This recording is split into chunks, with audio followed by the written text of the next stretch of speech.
জেএনইউৰ সাৰ্ভাৰ ৰুমত উদ্ভণ্ডালি প্ৰসংগ আৰটিআই তোলাল চৰকাৰী পক্ষৰ মিথ্যাচাৰ সাৰ্ভাৰ ৰুম সিসিটিভি ধ্বংস কৰা হোৱা নাছিল বায়োমেট্ৰিক সিস্টেমো ধ্বংস কৰা হোৱা নাছিল উপাচাৰ্য আৰু দিল্লী আৰক্ষীৰ মিথ্যাচাৰ ফাদিল হৈছে জেএনইউ কৰ্তৃপক্ষ দিয়া আৰটিআই উত্তৰত এই তথ্য প্ৰকাশ পাইছে আমি আকৌ এবাৰ জনাইছো জেএনইউৰ সাৰ্ভাৰ ৰুমত উদ্ভণ্ডালি প্ৰসংগ সন্দৰ্ভত এই খবৰ আৰটিআই অৰ্থাৎ তথ্য জনাৰ অধিকাৰ আইনত ওলাল চৰকাৰী পক্ষৰ মিথ্যাচাৰ সাৰ্ভাৰ ৰুম সিসিটিভি ধ্বংস কৰা হোৱা নাছিল বায়োমেট্ৰিক সিস্টেমো ধ্বংস কৰা হোৱা নাছিল উপাচাৰ্য আৰু দিল্লী আৰক্ষীৰ মিথ্যাচাৰ অৱশেষত ফাদিল হ'ল জেএনইউ কৰ্তৃপক্ষ দিয়া আৰটিআই উত্তৰত এই তথ্য প্ৰকাশ পাইছে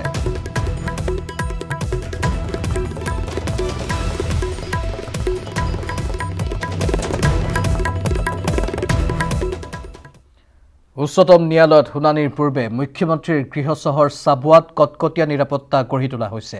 সাবুৱা চহৰত ৰেপিড একশ্যন ফ'ৰ্চৰ টহল শুনানিৰ পাছত হ'ব পৰা যিকোনো ঘটনা ৰোধ কৰিবৰ বাবে সাবুৱাৰ প্ৰতিটো স্থানতে নিৰাপত্তা ব্যৱস্থা কটকটীয়া কৰি তোলা হৈছে যেহেতু ইয়াৰ পূৰ্বে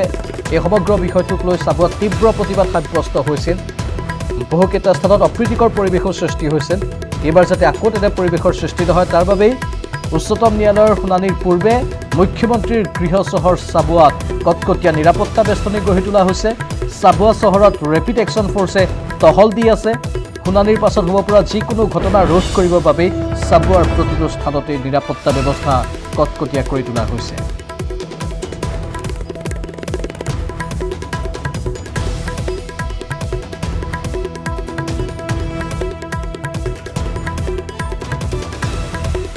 আমি কিছু দৃশ্য আপোনালোকক দেখুৱাইছোঁ প্ৰতিটো প্ৰান্ত এনেধৰণে ৰেপিড একশ্যন ফ'ৰ্চৰ দ্বাৰা টহল দিয়া হৈছে এয়া সাবুৱাৰ দৃশ্য মুখ্যমন্ত্ৰীৰ গৃহ চহৰ ইয়াৰ পূৰ্বে নাগৰিকত্ব সংশোধনী আইনৰ বিৰোধী আন্দোলনৰ কাৰ্যসূচীৰ মাজতেই বহুকেইটা হিংসাত্মক ঘটনা সাবুৱাত সংঘটিত হৈছিল পেট্ৰল ডিপু পৰ্যন্ত জ্বলাই দিবলৈ চেষ্টা কৰা হৈছিল লগতে বহু বাহনৰো অনিষ্ট সাধন কৰা হৈছিল এইবাৰ যাতে কোনো ধৰণৰ অপ্ৰীতিকৰ পৰিৱেশৰ সৃষ্টি নহয় তাৰ বাবে ৰেপিড একশ্যন ফ'ৰ্চে সাবুৱাত এনেধৰণৰ নিৰাপত্তা বেষ্টনী গঢ়ি তুলিছে টহল দি আছে অধিক জনাব আমাৰ সতীৰ্থ সাংবাদিক টমাছ কি খবৰ আছে আপোনালোকৰ প্ৰাঞ্জল এবাৰ প্ৰশাসন সম্পূৰ্ণ হস্তম হৈ আছে সাবুৱা অঞ্চলত যাতে কোনো ধৰণৰ অপ্ৰীতিকৰ পৰিস্থিতিৰ সৃষ্টি নহয় তাৰ বাবে হস্তম হৈ থকা পৰিলক্ষিত হৈছে আৰু কালি দিনটোত আমি মঙলবাৰ দিনটোত আমি দেখিছিলোঁ যে ৰেপিড একশ্যন ফ'ৰ্চৰ 60জনীয়া এটা দল তাত কুচকাৱাজ কৰি আছে তাতে সকলো স্থানতে তাত তেওঁলোকে ফ্লেগ বাছ কৰা পৰিলক্ষিত হৈছিলে আৰু আজিৰ দিনটোত সম্পূৰ্ণ হস্তম হৈ আছে যোৱা 11 ডিচেম্বৰত সাবুৱাত যিটো পৰিস্থিতি উদ্ভৱ হৈছিল তেনেকুৱা যাতে পৰিস্থিতি উদ্ভৱ নহয় তাৰ প্ৰতি এবাৰ সম্পূৰ্ণ লক্ষ্য ৰাখিছে প্ৰশাসনে আৰু যিকোনো অগণতান্ত্ৰিক প্ৰতিবাদ তেওঁলোকে মহীমূৰ কৰিবলৈ এবাৰ কিন্তু প্ৰশাসন সম্পূৰ্ণ সষ্টম হৈ থকা পৰিলক্ষিত হৈছে আৰু যোৱাবাৰ আমি দেখিছিলোঁ 11 ডিচেম্বৰত যেতিয়াখন নিশা সেইদিনাখন এক প্ৰতিবাদৰ ব্যাপক ৰূপ আছিলে প্ৰতিবাদৰ জুই সাবুৱা অঞ্চলত দেখা পোৱা গৈছিলে ষ্টেচন ভাঙি দিয়া হৈছিলে ডাকঘৰ পঞ্চায়ত অফিচৰ পৰা আৰম্ভ কৰি সকলো চৰকাৰী অফিচ ভাঙি দিয়া হৈছিলে বেংক জ্বলাই দিয়া হৈছিলে বিধায়কৰ বাসগৃহ জ্বলাই দিয়া হৈছিলে তাৰ লগতে বিজেপি বহু কৰ্মী বাসগৃহ জ্বলাই দিয়া হৈছিলে তেনেকুৱা এক পৰিস্থিতি যাতে আজিৰ দিনটোত সৃষ্টি নহয় বা শুনানিৰ পাছত যাতে সৃষ্টি নহয় তাৰ বাবে এতিয়া কটকটীয়া কৰি তোলা হৈছে আৰু ইতিমধ্যে এই ঘটনাৰ পিছতে সাবুৱা অঞ্চলৰ পৰা প্ৰায় 40জন লোকক আৰক্ষীয়ে গ্ৰেপ্তাৰ কৰিছে তাৰো কিছু প্ৰতিবাদ কৰি থকা পৰিলক্ষিত হৈছে কিন্তু এইবাৰ যাতে কোনো ধৰণৰ অগণতান্ত্ৰিক প্ৰতিবাদ সাবুৱা অঞ্চলত নহয় তাৰ বাবে কিন্তু সম্পূৰ্ণ হস্তম হৈ আছে প্ৰশাসন ধন্যবাদ জনাইছোঁ টমাছ সম্পূৰ্ণ হস্তম হৈ আছে প্ৰশাসন সেয়েহে ৰেপিড একশ্যন ফ'ৰ্চৰ দ্বাৰা টহল দিয়া হৈছে এই সমগ্ৰ অঞ্চলটো বিশেষকৈ সাবুৱা এটা বৃহত্তৰ অঞ্চল এই অঞ্চলটোৰ সকলো স্থানতে ৰেপিড একশ্যন ফ'ৰ্চে টহল দি আছে অনেক ডাঙৰ খবৰ নাগৰিকত্ব সংশোধনী আইন বিৰোধী আন্দোলনৰ শ্বহীদ ছেম ষ্টেফৰ্ডৰ মৰণোত্তৰ পৰীক্ষাৰ প্ৰতিবেদনত চাঞ্চল্যকৰ তথ্য ওলাই আহিছে ছেমৰ দেহত নিচেই কাষৰ পৰা লাগিছিল গুলী প্ৰথমটো গুলীত ঢলি পৰাৰ পিছত দ্বিতীয়টো গুলী লাগিছিল ছেমৰ দেহত পিছফালৰ পৰা লাগিছিল দ্বিতীয়টো গুলী 20 বছৰীয়া যুৱকজনৰ দেহত 6টাকৈ আঘাতৰ চিন পোৱা গৈছে হাতীগাঁৱত আৰক্ষীয়ে গুলীয়াই হত্যা কৰিছিল ছেম ষ্টেফৰ্ডক মৰণোত্তৰ প্ৰতিবেদনে উদঙাইছে চৰকাৰৰ মিথ্যাচাৰ বহুতে কৈছিল যে এয়া শীতল মস্তিষ্কৰে কৰা এটা হত্যাকাণ্ড অৰ্থাৎ কোল্ড ব্লাডেড মাৰ্ডাৰ সেয়াই যেন মৰণোত্তৰ পৰীক্ষাৰ প্ৰতিবেদনত উন্মোচিত হৈছে নাগৰিকত্ব সংশোধনী আইন বিৰোধী আন্দোলনত শ্বহীদ ছেম ষ্টেফৰ্ডৰ মৰণোত্তৰ পৰীক্ষাৰ প্ৰতিবেদনৰ ইয়া হৈছে বিস্ফোৰক আৰু চাঞ্চল্যকৰ তথ্য ছেমৰ দেহত নিচেই কাষৰ পৰা লাগিছিল গুলি প্ৰথমটো গুলিত ঢলি পৰাৰ পিছত দ্বিতীয়টো গুলি লাগিছিল ছেমৰ দেহত পিছফালৰ পৰা লাগিছিল দ্বিতীয়টো গুলি 20 বছৰীয়া যুৱকজনৰ দেহত 6টাকৈ আঘাতৰ চিন আছে হাতীগাঁৱত আৰক্ষীয়ে গুলিয়াই হত্যা কৰিছিল ছেম ষ্টেফৰ্ডক মৰণোত্তৰৰ প্ৰতিবেদনে উদঙাইছে চৰকাৰৰ মিথ্যাচাৰ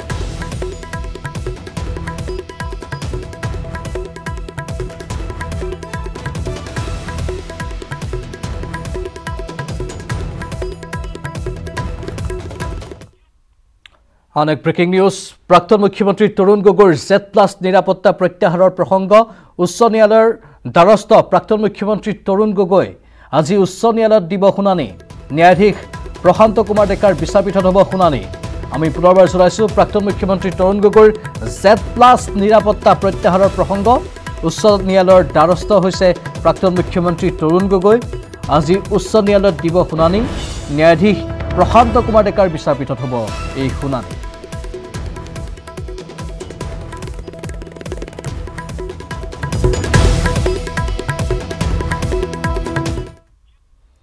ৰাজধানী দিল্লীত ক্ৰমাৎ বৃদ্ধি পাইছে শীতৰ প্ৰকোপ আজি পুৱাৰে পৰা ঘন কুঁৱলীয়ে ঢাকি ধৰা ৰাজধানী দিল্লীৰ তাপমাত্ৰা 7 ডিগ্ৰী চেলছিয়াছলৈ হ্ৰাস পাইছে ঘন কুঁৱলীৰে ঢাকি ধৰা ৰাজপথত হেডলাইট জ্বলাই চলাচল কৰা বাহনসমূহৰো যাতায়াত কৰাত তীব্ৰ অসুবিধাৰ সৃষ্টি হৈছে দিনৰ 8 বজাৰ পিছতো ঘন কুঁৱলীয়ে ঢাকি ধৰিলে ৰাজধানী চহৰখন ইয়াৰ ৰাজধানী দিল্লীৰ পৰিৱেশ ক্ৰমাৎ বৃদ্ধি পাইছে শীতৰ প্ৰকোপ ইয়াৰ পূৰ্বে প্ৰদূষণৰ ফলত সমগ্ৰ ৰাজধানী অঞ্চলত এক শোচনীয় অৱস্থাৰ সৃষ্টি হৈছিল তাৰ পাছত এইবাৰ প্ৰচণ্ড শীত প্ৰদূষণ আৰু শীত বা এই কুঁৱলী মিলি এক শোচনীয় অৱস্থাৰ সৃষ্টি কৰিছে দিল্লীৰ ৰাজপথত পুৱাৰে পৰা ঘন কুঁৱলীয়ে ঢাকি ধৰা ৰাজধানী দিল্লীৰ তাপমাত্ৰা 7 ডিগ্ৰী চেলছিয়াছলৈ হ্ৰাস পাইছে ঘন কুঁৱলীৰে ঢাকি ধৰা ৰাজপথত হেডলাইট জ্বলাই চলাচল কৰা বাহনসমূহৰো যাতায়াত কৰাৰ ক্ষেত্ৰত তীব্ৰ অসুবিধাৰ সৃষ্টি হৈছে চালকসকল দিনৰ 8 বজাৰ পিছতো ঘন কুঁৱলীয়ে ঢাকি ধৰিলে ৰাজধানী চহৰখন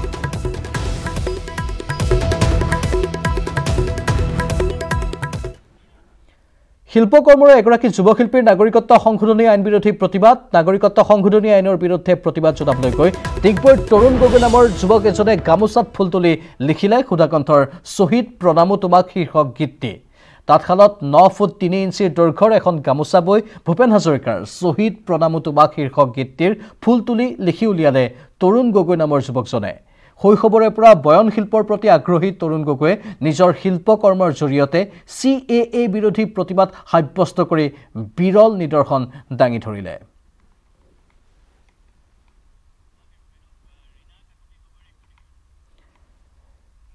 এই সন্দৰ্ভত আগবঢ়াইছোঁ আমাৰ সতীৰ্থ সংবাদদাতা ৰীনা কাকতি গগৈৰ এক প্ৰতিবেদন মই এতিয়া উপস্থিত আছোঁ তৈলনগৰী ডিগবৈৰ 2 নং পানবাৰীৰ বনগাঁৱত এজন আমাৰ লগত যুৱক আছে যিজন যুৱকৰ নাম হৈছে তৰুণ গগৈ খুব নিচেই সৰুৰ পৰা এই তৰুণ গগৈ এখন গাঁৱত সকলোৰে মাজত নাম উজ্বলাবলৈ জিলিকি উঠিছে তেওঁ হৈছে এজন পাকৈত তাঁত বোৱা এজন যুৱক তেওঁ খুব সৰুৰ পৰা তাঁতশালত বৈ এনেদৰে বহু ধৰণৰ কাপোৰ গামোচা আদি বৈ উলিয়াইছে কিন্তু আজি আমি দেখাইছোঁ এই যুৱকজনৰ এক অন্য ৰূপ কিয়নো দেখা যায় এই যুৱকজনে কাৰ বিৰোধী যি আন্দোলন সেই আন্দোলনৰ সময়ত যিসকল যুৱক শ্বহীদ হৈছিল সেই যুৱক শ্বহীদসকলক সোঁৱৰাই তেওঁ এখন গামোচা বৈছে আৰু সেই গামোচাখন এনেদৰে তেওঁ দেখা গৈছে তাঁতশালত এটি গীত তেওঁ গামোচাখনত 17টা লাইনে এটি গীত তুলিছে শ্বহীদসকলক সোঁৱৰাই কি ক'বা তুমি এই ক্ষেত্ৰত কিমান দিনৰ পৰা গামোচা বৈছা তুমি কি ধৰণে কেনেধৰণে বৈছা গামোচাটো মই সৰুৰ পৰাই বৈ অহা হৈছে আৰু এই গামোচাখন শ্বহীদৰ বাবে বিশেষকৈ বনোৱা হৈছে আৰু এই শ্বহীদক য'তেই তেওঁলোকৰ বাবে শ্ৰদ্ধাঞ্জলি অনুষ্ঠান পাতিব তেওঁলোকক তাতেই মই এখন উপহাৰ হিচাপে দিম শ্বহীদক গামোচাখন প্ৰস্তুত কৰিলে বোলে কিমান দিন সময় লৈছে মাত্ৰ 13 দিন আৰু ইয়াত কিমানটা লাইন ইমান গামোচাখন বৈ উলিওৱা হৈছে যিহেতু গামোচাখন দেখা গৈছে এটি গীত মানে সংগীত ইয়াত উত্থাপন কৰা হৈছে শ্বহীদক স্মৰণ কৰি গতিকে ইয়াত কিমান কেইটা লাইন ইয়াত সোমাইছে ইয়াত 17টা সৰ্বমুঠ 17টা লাইন হয় ইয়াত যিহেতু কোৱা হৈছে কা বিৰোধী যি আন্দোলনত শ্বহীদসকল স্মৰণ কৰি ইয়াত গান তোলা হৈছে গতিকে সেই কা বিৰোধী শ্বহীদসকলক স্মৰণ কৰি কিবা ক'ব বিচাৰে নেকি যি এই বিজেপি চৰকাৰখনে কা সংগ্ৰামত যি শ্বহীদ কৰিলে পঞ্চ শ্বহীদ সেই শ্বহীদক সুঁৱৰি এই গামোচাখন বনোৱা হৈছে আৰু বিজেপি চৰকাৰখনে জনাটো উচিত যে অসমত এতিয়াও অসমীয়া আছে জীয়াই আৰু এই তেওঁলোকে শ্বহীদৰ অবিহনেও জীয়াই থকাটো ভাবিছে এইটো কিন্তু কেতিয়াও সম্ভৱ নহয় সেইবাবে এই শ্বহীদক সুঁৱৰি এখন গামোচা উলিওৱা হৈছে যিখন গামোচা ডক্টৰ ভূপেন হাজৰিকা দেৱৰ শ্বহীদ প্ৰণামো তোমাক শীৰ্ষক গীতটি মই ফুলৰ আকাৰে বাছি উলিয়াইছোঁ আচ্ছা এটা দেখা যায় গামোচাখন কিমান দীঘল হ'ব যিখন মানে উলিওৱা হৈছে তাঁতত এই গামোচাখন 9 ফুট 3 ইঞ্চি হয় ক'ব লাগিব যিহেতু পানবাৰী গাঁৱৰ এই যুৱক তৰুণ গগৈ খুব সৰুৰে পৰা এনেদৰে তাঁতশালত তাঁত বৈ কাপোৰ কানি তেওঁ যি তাঁতশালত বৈ উলিয়াইছে কিন্তু আজি দেখা গৈছে এই তৰুণ গগৈ তাঁতশালত যিসকল শ্বহীদসকলক স্মৰণ কৰি তেওঁ জাতি সংগীত তেওঁ এই গামোচাখনত তুলিছে আৰু ইয়াত দেখা গৈছে 70টা লাইনেৰে সংগীতটো তেওঁ গামোচাত বৈ উলিয়াইছে আৰু শ্বহীদসকলৰ যি স্মৰণ কৰি য'ত তেওঁ অনুষ্ঠান আয়োজন কৰিব তাত তেওঁ এই গামোচাখন উপহাৰ হিচাপে দিব বুলি আমাক জানিবলৈ দিছে ধন্যবাদ ৰীনা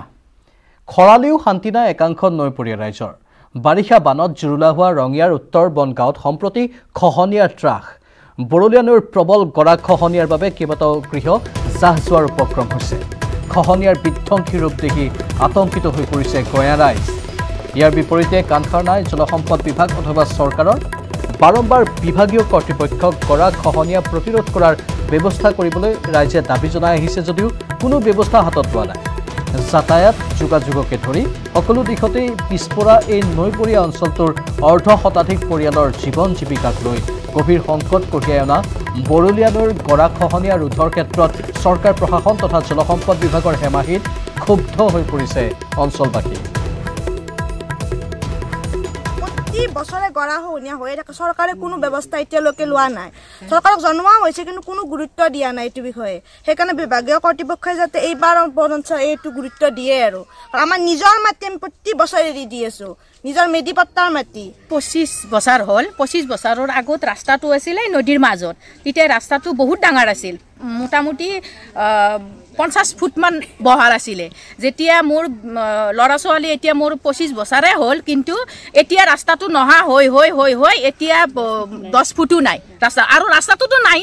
আৰু গাঁৱৰ মানুহ আমি বিচাৰ কৰি মাটি পট্টাৰ মাটি এৰি দি ঘৰ দুৱাৰ ভাঙি ফেলে পিছে লৈ যাওঁ তাৰে পিছত তেওঁলোকে হেনাকে আমি ৰাস্তা অসমৰ বিভিন্ন প্ৰান্তত কৰ্কট ৰোগে ভয়াৱহ ৰূপ লোৱাৰ সময়ত অসম কেঞ্চাৰ কেয়াৰ ফাউণ্ডেশ্যনৰ উদ্যোগত বুধবাৰে মঙলদৈৰ পৰা আৰম্ভ কৰিছে সজাগতা অনুষ্ঠানৰ লগতে কেঞ্চাৰ ৰোগ পৰীক্ষা কৰাৰ এক বিশেষ কাৰ্যসূচী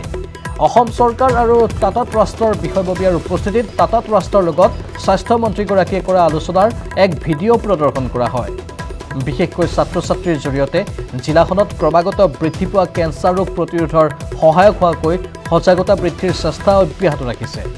মঙ্গলদৈ মহাবিদ্যালয় প্ৰেক্ষাগৃহত অনুষ্ঠিত হোৱা অনুষ্ঠানত মহাবিদ্যালয়খনৰ ছাত্ৰ ছাত্ৰী আৰু শিক্ষক শিক্ষাৰ্থীসকলে অংশগ্ৰহণ কৰে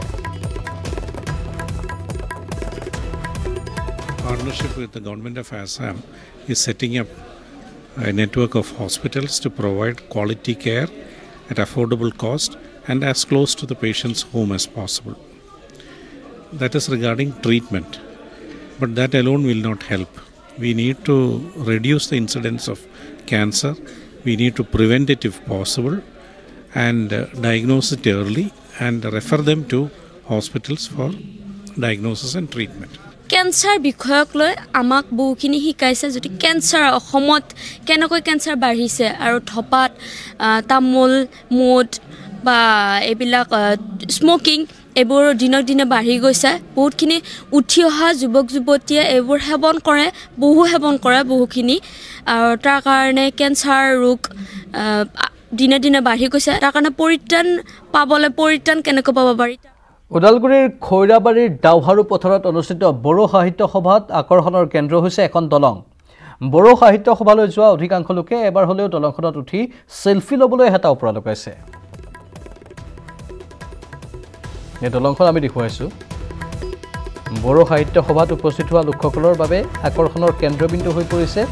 এই দলংখন আৰু সকলোৱে দলংখনত এবাৰ উঠি সেলফি লোৱা পৰিলক্ষিত হৈছে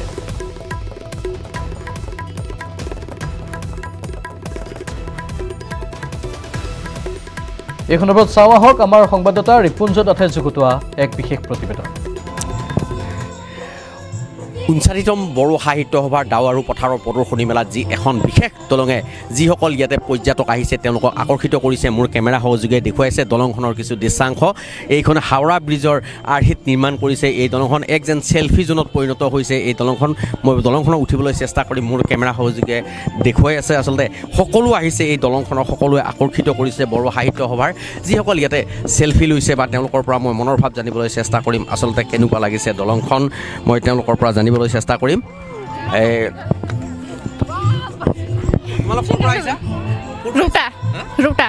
এই দলংখন কেনেকুৱা লাগিছে ভাল লাগিছে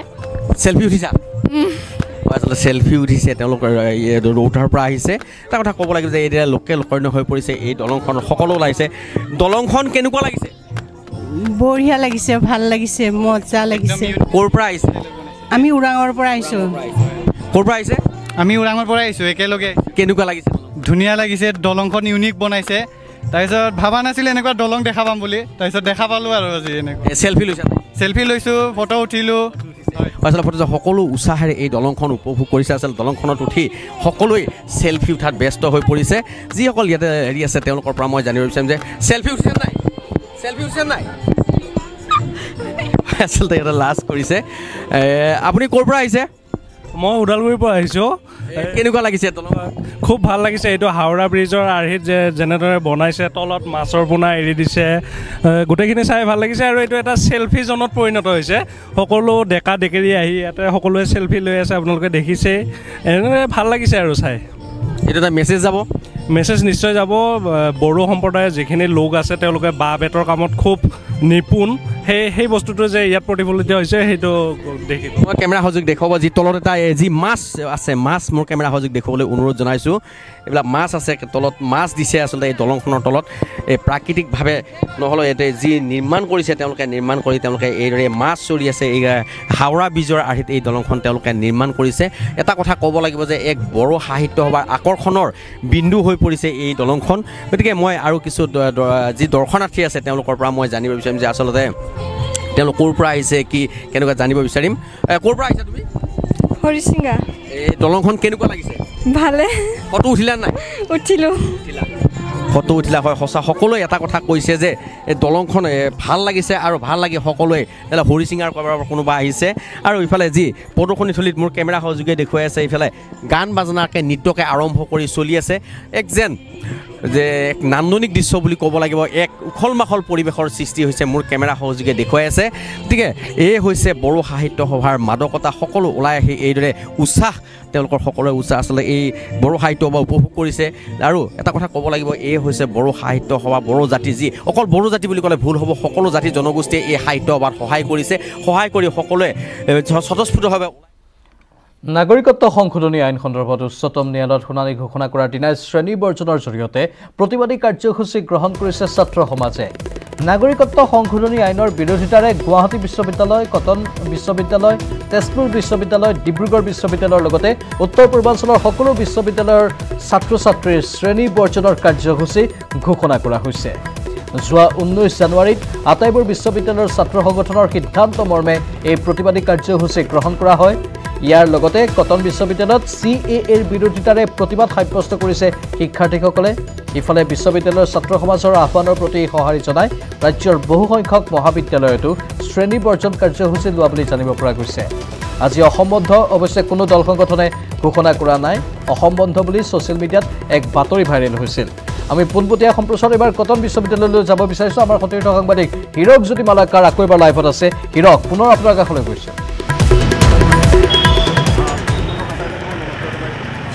হয় প্ৰাঞ্জল ইতিমধ্যে যিহেতু শ্ৰেণী বৰ্জনৰ কাৰ্যসূচী ঘোষণা কৰা হৈছে উত্তৰ পূৰ্বাঞ্চলৰ যিমানসমূহ বিশ্ববিদ্যালয় আছে সেই বিশ্ববিদ্যালয়সমূহে এই শ্ৰেণী বৰ্জনৰ কাৰ্যসূচী গ্ৰহণ কৰিছে আৰু কটন ৰাজ্যিক বিশ্ববিদ্যালয়ৰ যিসমূহ ছাত্ৰ সমাজ আছে সেই ছাত্ৰ সমাজে পূৰ্বৰ পৰা তেওঁলোকৰ কা বিৰোধে স্থিতি গ্ৰহণ কৰি আহিছে আৰু তাৰ পৰিলক্ষিতত তেওঁলোকে বিভিন্ন ধৰণৰ কাৰ্যসূচী গ্ৰহণ কৰিছে আজিও তেওঁলোকে গণ অনশনৰ কাৰ্যসূচী গ্ৰহণ কৰিছে যিহেতু আজি উচ্চতম ন্যায়ালয়ত শুনানি আছে শুনানি পৰিলক্ষিতত তেওঁলোকে 10 বজাৰ পৰা সন্ধিয়া 5 বজালৈকে তেওঁলোকে গণ অনশনৰ কাৰ্যসূচী গ্ৰহণ কৰিছে আৰু মই বৰ্তমান যিহেতু কটন ৰাজ্যিক বিশ্ববিদ্যালয়ৰ প্ৰাংগণত উপস্থিত আছোঁ তাৰে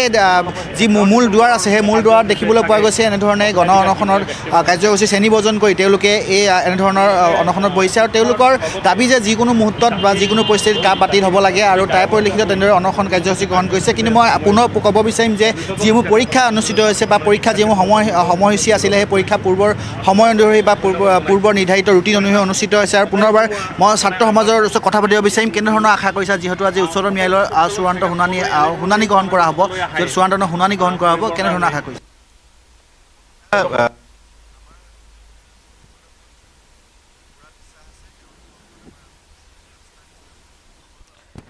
এয়া কটন বিশ্ববিদ্যালয়ৰ সন্মুখভাগত মূল গেটত তেওঁলোকে এনেধৰণে অনশনত বহি পৰিছে ছাত্ৰ সমাজ কটন বিশ্ববিদ্যালয়ৰ ছাত্ৰ একতা সভা তেওঁলোকে আহ্বান জনাইছে এই গণ অনশনৰ তাৰ প্ৰতি সঁহাৰি জনাইছে ছাত্ৰ ছাত্ৰীসকলে অৱশ্যে পৰীক্ষাসমূহ সুকলমে অনুষ্ঠিত হৈ আছে পৰীক্ষাত কোনো বাধা বিঘিনি ঘটা নাই যিসকলে পৰীক্ষা দিবলৈ আহিছে তেওঁলোকক পৰীক্ষাত বহিবলৈ দিয়া হৈছে কিন্তু যিসকলৰ পৰীক্ষা নাই তেওঁলোকে এনেধৰণে গণ অনশন কাৰ্যসূচী অংশগ্ৰহণ কৰিছে আৰু গণ অনশনৰ জৰিয়তে পুনৰবাৰ তেওঁলোকে নাগৰিকত্ব সংশোধনী আইনৰ ঘোৰ বিৰোধিতা কৰিছে ইয়া কটন বিশ্ববিদ্যালয়ৰ পৰিৱেশ আমি দেখুৱালো কিন্তু সমান্তৰালভাৱে তেজপুৰ বিশ্ববিদ্যালয় হোক ডিব্ৰুগড় বিশ্ববিদ্যালয় হোক অথবা গুৱাহাটী বিশ্ববিদ্যালয় হোক সকলো বিশ্ববিদ্যালয়ত একেই পৰিৱেশ একেই প্ৰতিবাদ CAAৰ বিৰুদ্ধে আৰু ব্ৰেকিং নিউজ অৱশেষত উচ্চতম ন্যায়ালয়ত আজি আৰম্ভ হৈছে নাগৰিকত্ব সংশোধনী আইনৰ বিৰুদ্ধে আবেদনৰ শুনানি 10:30 বজাৰ পৰা যেহেতু সৰ্বোচ্চ ন্যায়ালয়ৰ কাম কাজ আৰম্ভ হৈছে আৰু তাৰ পাছত বৰ্তমান 10:53 59 ছেকেণ্ড পাৰ হৈছে আৰু এইখিনি মুহূৰ্ততো সৰ্বোচ্চ ন্যায়ালয়ত আৰম্ভ হৈছে নাগৰিকত্ব সংশোধনী আইনৰ বিৰুদ্ধে আবেদনৰ শুনানি আমি পুনৰ জনাইছো উচ্চতম ন্যায়ালয়ত আৰম্ভ হৈছে CAAৰ বিৰুদ্ধে আবেদনৰ শুনানি 10:30 বজাৰ পৰা সৰ্বোচ্চ ন্যায়ালয়ৰ কাম কাজ আৰম্ভ হৈছে আৰু বৰ্তমান 10:54 পাৰ হৈছে আৰম্ভ হৈছে CAAৰ বিৰুদ্ধে আবেদনৰ শুনানি ফোনলাইনত আছে আমাৰ দিল্লীৰ ব্যুৰো পাৰ্থজ্যোতি বৰা পাৰ্থ অৱশেষত আৰম্ভ হৈছে CAAৰ বিৰুদ্ধে আবেদনৰ শুনানি প্ৰাঞ্জল ইতিমধ্যে আৰম্ভ হৈছে CAA সম্বন্ধীয় শুনানি কিন্তু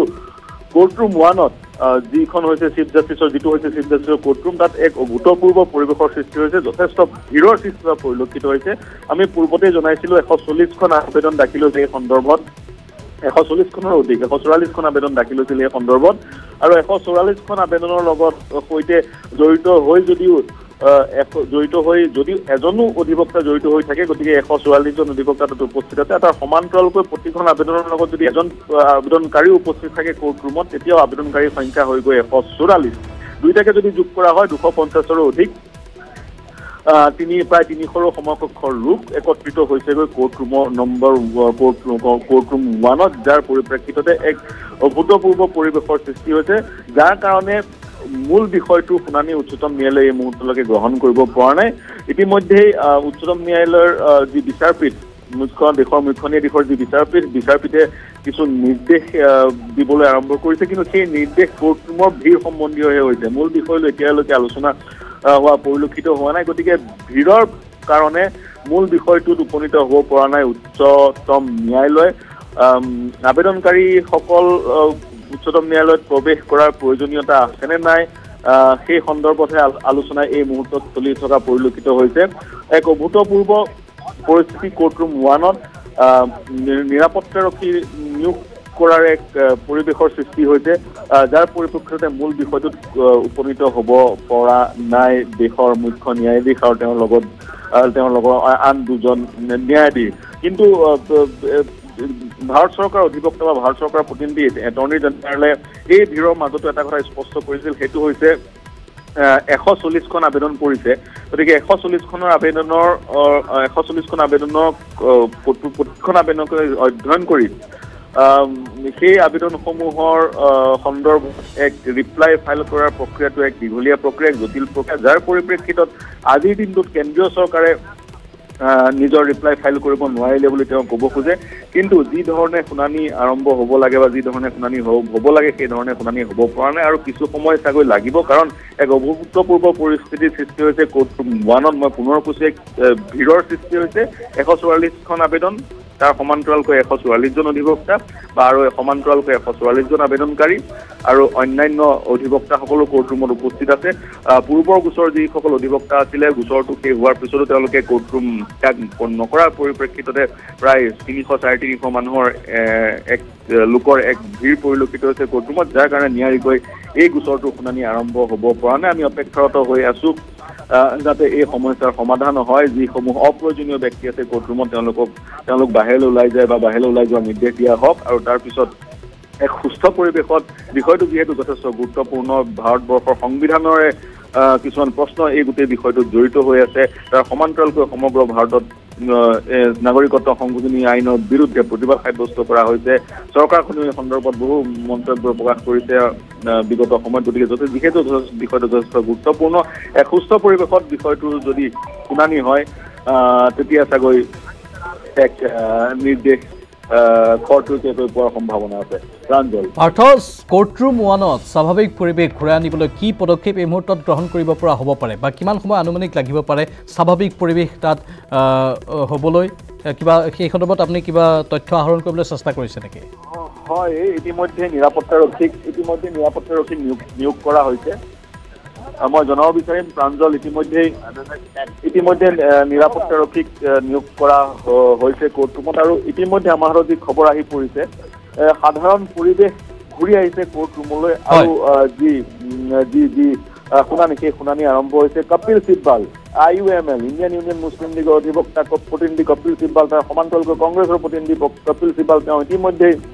নিজৰ আৰ্গুমেণ্ট আৰম্ভ হৈছে আৰু এতিয়া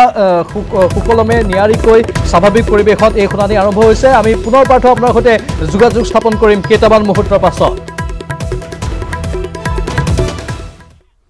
ইয়াৰ লগে লগে এতিয়া বাতৰি বিদায় লৈছোঁ